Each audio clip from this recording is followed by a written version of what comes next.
Cioè la prima applicazione di un sistema pattizio che doveva riconoscerci le entrate che ci spettano si traduce in una concessione sulla carta e in un divieto nella sostanza. In nome di che cosa?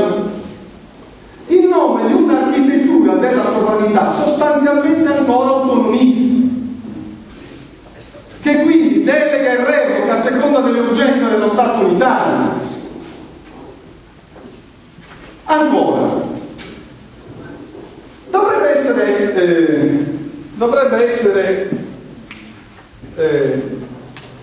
lo Stato dovrebbe comportarsi in maniera equanime con le regioni. Invece accade che con la regione Lombardia, accade che, notate bene, quando solo approva la statutaria e ci scrive la parola sovranità, la Corte Costituzionale eccepisce la legge di fronte, contesta la legge di fronte alla Corte Costituzionale, la Corte Costituzionale dà ragione al governo. Quando la regione Lombardia si iscrive nel suo statuto, si certifica come regione autonoma, la Corte Costituzionale tace. Perché? Perché è intervenuta una forza politica della regione Lombardia che ha inibito un abuso dell'esercizio della sovranità da parte dello Stato italiano. Sono esempi per dire che o si pone seriamente la questione della sovranità, o se si continua a ragionare in termini autonomisti non si va da nessuna parte. Faccio un altro esempio e sarà l'ultimo, ma ce ne possono essere quanti ne vuoi. Si sta parlando di costi standard.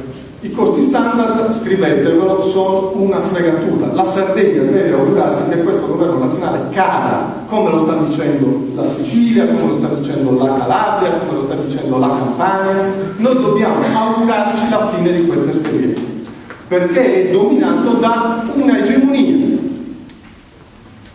Cosa ha fatto? E paradossalmente chi sta chiedendo la caduta di questo governo sono i partiti, le articolazioni regionali anche del PDL, del Medione.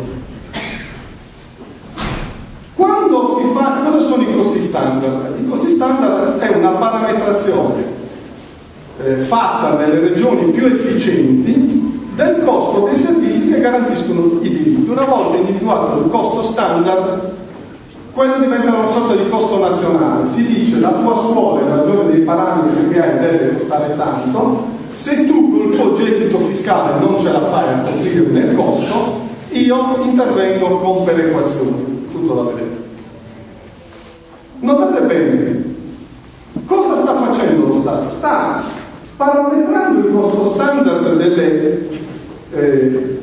dei servizi e della sanità, la scuola, eccetera, eccetera.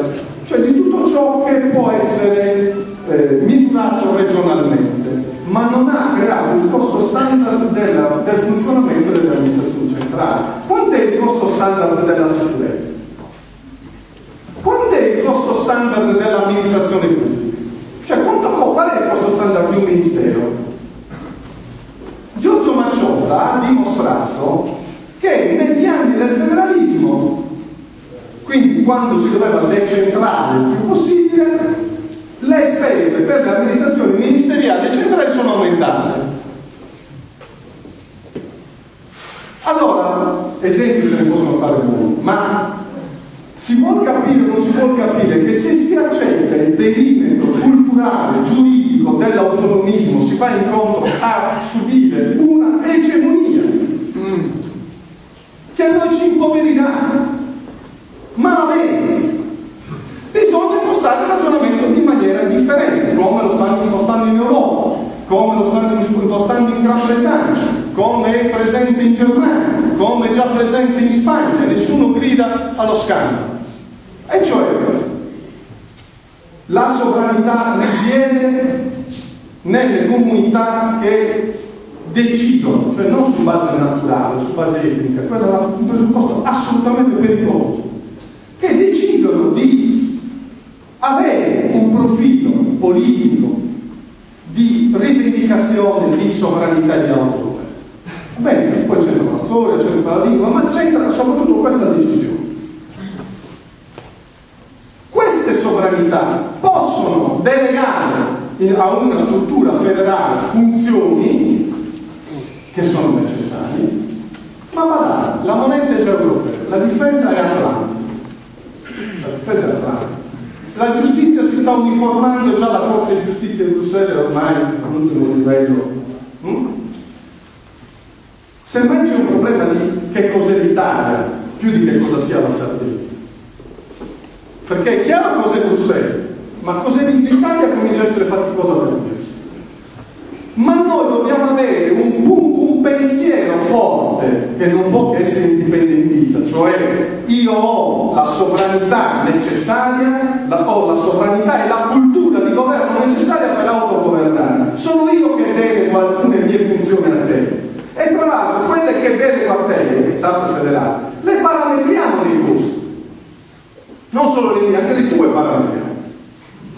Questa è un'impostazione corretta per smontare il disegno di cui parlavo all'inizio. Questo è un modo per sedersi con un minimo di potere contrattuale, ossia avere un popolo che ha un'idea in testa e una coscienza di sé. O che cosa si va a dire se si riconosce all'altro il diritto di delegare e di revocare? Com'è un pensiero comunista? Dico questa storia della parametrazione dello Stato perché delle funzioni dello Stato, perché qui c'è un equivoco, no? E c'è un equivoco che in questi giorni ci farà male, perché noi abbiamo fatto un errore madornale, ne parlavo da poco con Solo.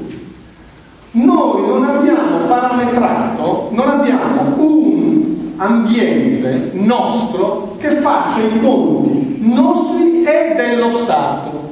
Noi dipendiamo per la misurazione della nostra ricchezza, del nostro apporto alla vita nazionale italiana, interamente da fonti dello Stato. Allora, cosa dicono le varie fonti? Loro dicono: voi avete un residuo fiscale passivo, cioè dicono, tra ciò che vi trasferisce lo Stato, cioè le nostre compartecipazioni, e poi quanto spende l'amministrazione pubblica in Sardegna, ciò che voi producete realmente, voi siete in difetto di circa 2 miliardi di euro. Va bene? Se noi fossimo capaci ad abituarci a vedere le cose in scala 1 a 1, a non accontentarci delle parole d'ordine, a non accontentarci dei luoghi comuni, e andassimo a vedere cosa significa e come conta lo Stato, noi vedremo che dati 2008, dati dei conti pubblici territoriali, l'istruzione, funzione pubblica gestita dallo Stato, gestita con le regole dello Stato. La scuola costa 1 miliardo e 229 milioni. La difesa costa 622 milioni, ma la difesa è organizzata dallo Stato, secondo le regole dello Stato, senza costi standard. Senza costi standard. Non si sa qual è lo standard della difesa. La giustizia costa 175 milioni di euro. Poi lo Stato dice, poi c'è amministrazione generale che dice vale 1 miliardo e 4. Cosa c'è dentro questa amministrazione generale? Ci sono ancora pezzi di difesa, pezzi di giustizia, pezzi di sicurezza. Noi dobbiamo imparare a fare i conti diversamente, perché lo Stato non può addebitare a noi i costi di gestione delle sue funzioni e farli passare per assistenza. Ancora, e sto concludendo, perché poi c'è la parte interna che va vista. Solo ottiene una grande cosa. Sto finendo. No. Solo ottiene una grande cosa. Comma 2 dell'articolo. Cioè, Solo ha fatto trovato un articolo delle entrate che è un compendio dell'articolazione della sua personalità, che è ricchissima, no? I primi 2 commi parlano di che noi dobbiamo avere compartecipazioni sulle imposte percepite in Sardegna, cioè riscosse. I primi 2 numeri del primo comma, le prime 2 lettere. Poi ha inserito una cosa intelligentissima, cioè dice l'IVA non me la calcoli sul riscosso in Sardegna, ma me lo calcoli utilizzando un parametro dei consumi. Ottimo per noi. Poi arriva al comma 2 e dice comunque mi devi dare i 7 decimi di tutte le imposte prodotte in Sardegna ma non riscosse in Sardegna. Tutti quelli che lavorano in Sardegna hanno la busta paga fatta latina, no? Per esempio. Lui mi diceva in aula l'altro giorno, no guarda, io lì pensavo all'IRES, cioè la Standa, alla regionalizzazione dell'IRES. La Standa ha le sue sedi in Sardegna ma paga l'imposta a Milano. Quelle sedi dobbiamo riuscire a portarci a casa le imposte prodotte da quelle sedi. Noi diciamo un'altra cosa. La legge dice che le accise sulla benzina, sui carburanti sono prodotte nei luoghi di produzione e sono riscosse invece nei luoghi di commercializzazione. Voi sapete qual è la truffetta che c'è, no? Fatta per i petrolieri, cioè noi, cioè la Saras, il Centravanti, l'Inter, tutta questa roba. Però gli interisti sono di però il gioco è questo: il carburante esce dalla Saras e finché rimane nei depositi fiscali non paga l'accisa, paga l'imposta di fabbricazione. Cittadino vale la Saras 700 milioni. 700 milioni. Poi questi prodotti vanno in depositi fiscali, no? Fino ai depositi commerciali. Quando passano dal deposito fiscale in Veneto della Saras al deposito commerciale dell'Agit, pagano l'accisa e la pagano in Veneto. Sapete dove avvengono? La gran parte di questi passaggi avvengono in Veneto, Lombardia, Piemonte. Valore calcolato dall'Agenzia delle Entrate della Regione Sardegna su dati forniti dall'Ufficio delle Dogane, 6 miliardi di euro. Se noi facciamo 6 per 7, 42, sono 4 miliardi e 2 ci dovrebbero dare.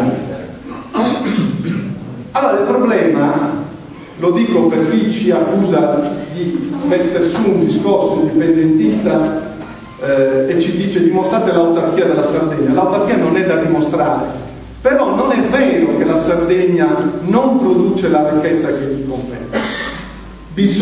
Una cosa è certa, non ha la scienza per far di conto in casa, non ha la scienza, e noi andremo alla trattativa con lo Stato che ha dietro di sé una pattuglia di forze statistiche che ci schiacceranno. Detto tutto questo, che non è sufficiente per spiegare tutto quello che è in testa, non è sufficiente per iniziare a parlare, c'è poi un versante interno. Noi